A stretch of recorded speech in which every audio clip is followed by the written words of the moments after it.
Nintendo unveiled their latest trailer for the Legend of Zelda Tears of the Kingdom yesterday in their February 2023 Nintendo Direct.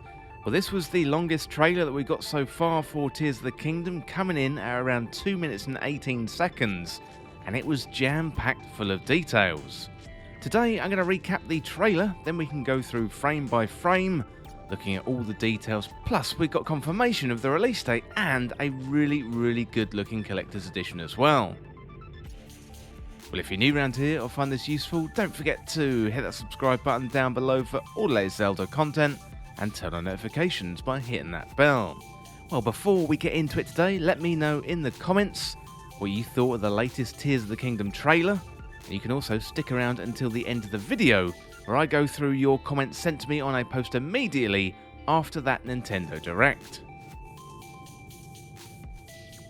Well, today we're going to dive into some analysis, but before we do that, let's have a little recap of the trailer itself.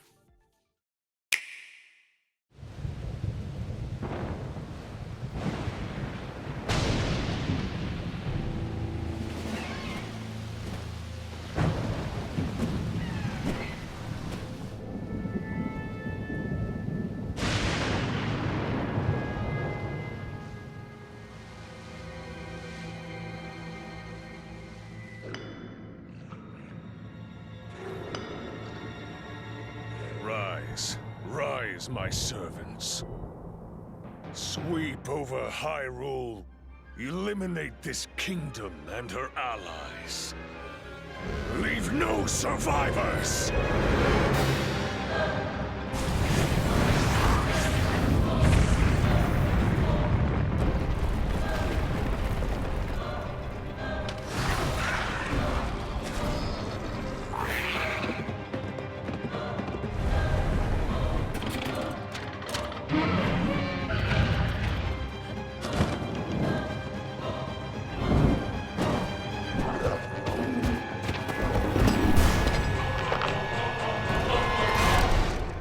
Link, I am not sure you'll be able to stop him.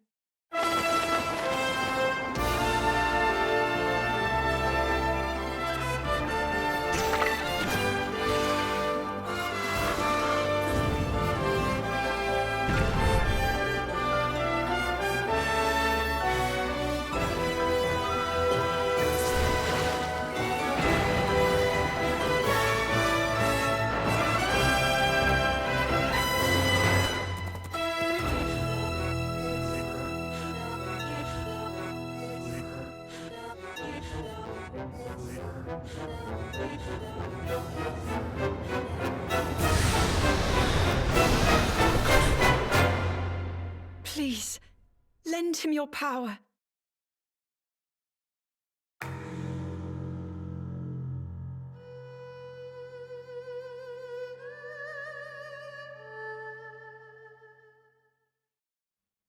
Well, we start out in the trailer with some rain, some thunder, some lightning.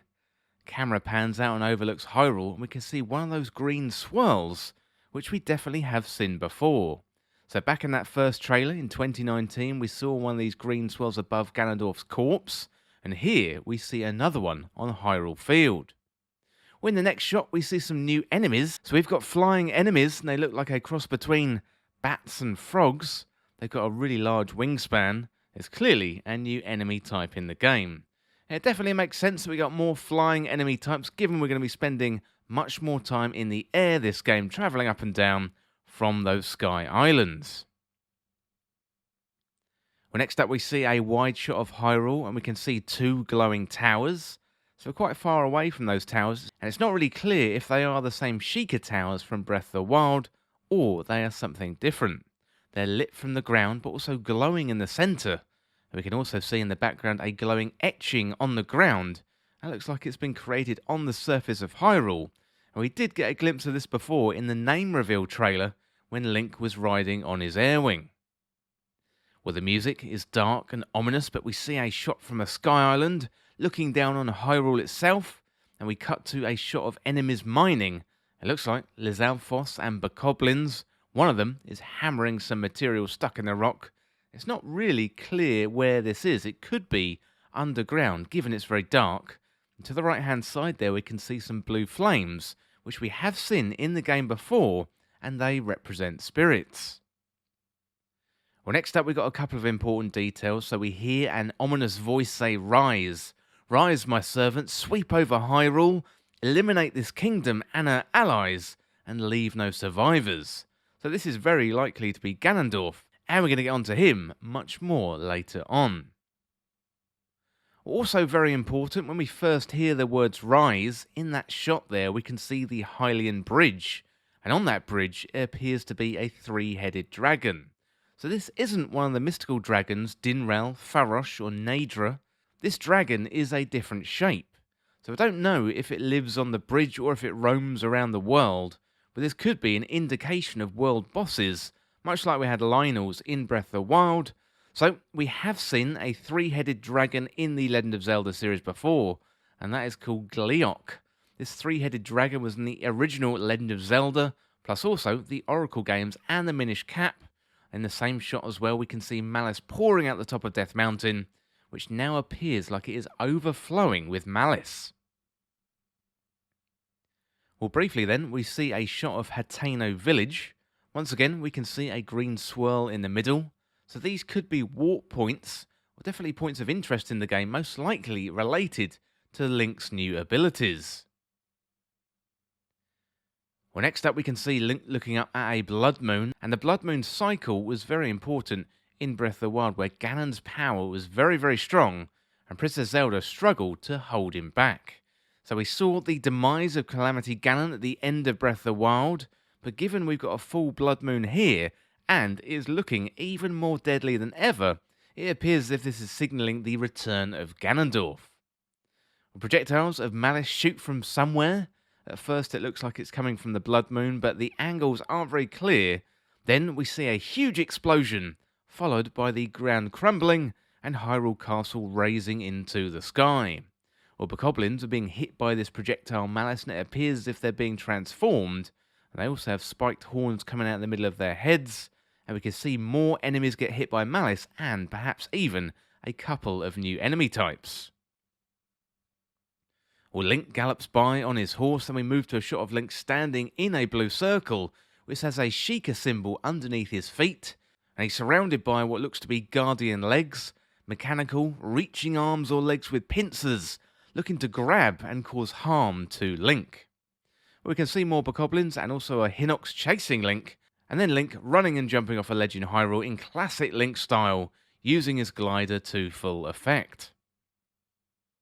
We then see Link battling a huge boss. It appears to be made from cubes. Link then backflips out of the way before this huge creature slams its fist into the ground. Then Ganondorf's corpse is reanimating, sitting up.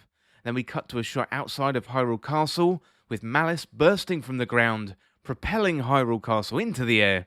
Then we can see Ganondorf standing on a ring, arms raised, rising and shouting into the air, followed by a close-up of his eyes glowing red.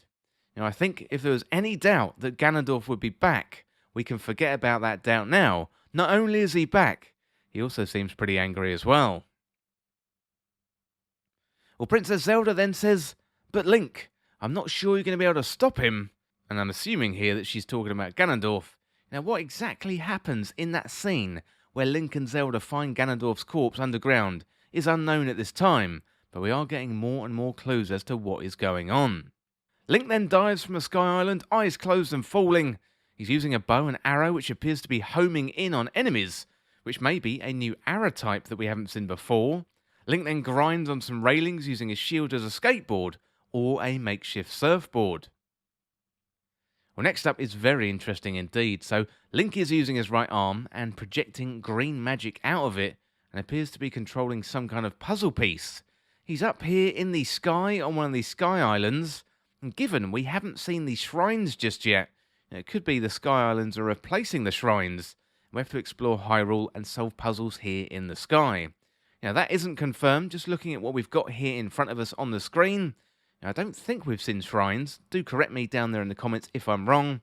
And they were such a massive part of the original Breath of the Wild. Now, it was all about promoting that exploration. You had to explore and find them. Well, the Sky Islands would work a little bit differently because you can easily see them in the sky. You wouldn't really have to explore to find them.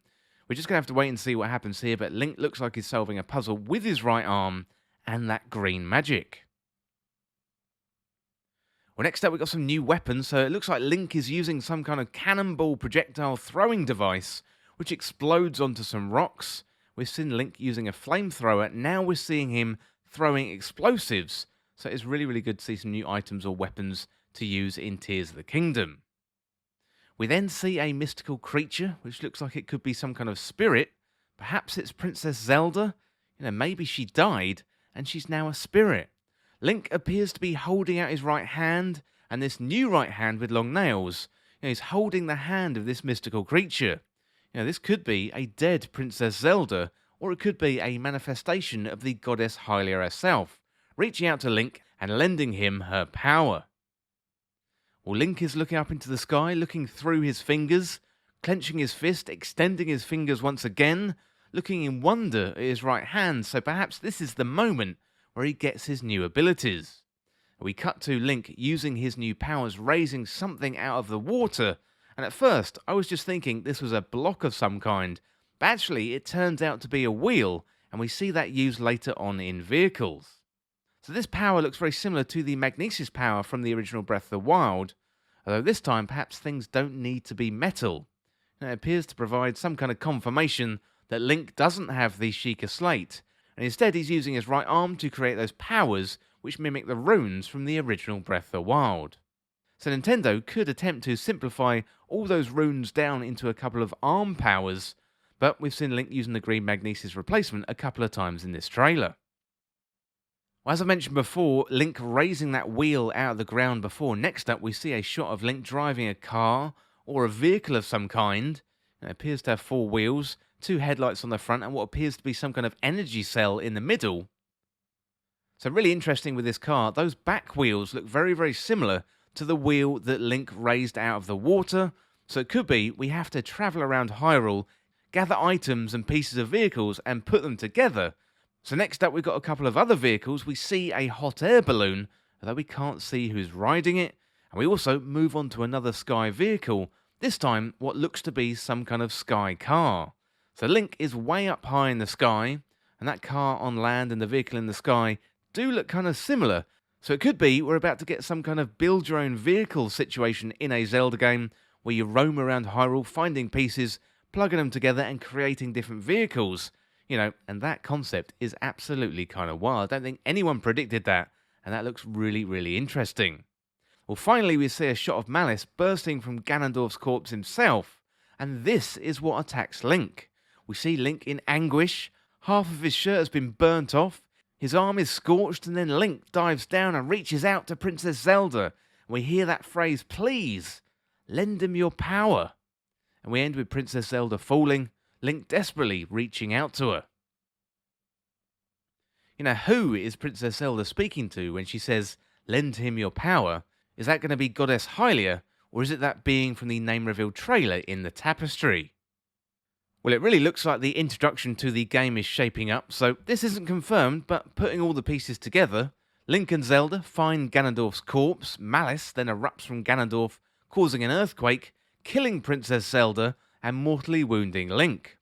Ganondorf instructs his new Malice-infused minions to destroy Hyrule, and Link is given new mystical green powers which he can control with his right hand, and then we have to beat back the dark forces of Hyrule and perhaps find a way to resurrect Princess Zelda from her death and repair the Master Sword. Previously, we've always had to save Princess Zelda, but this time, can she be saved?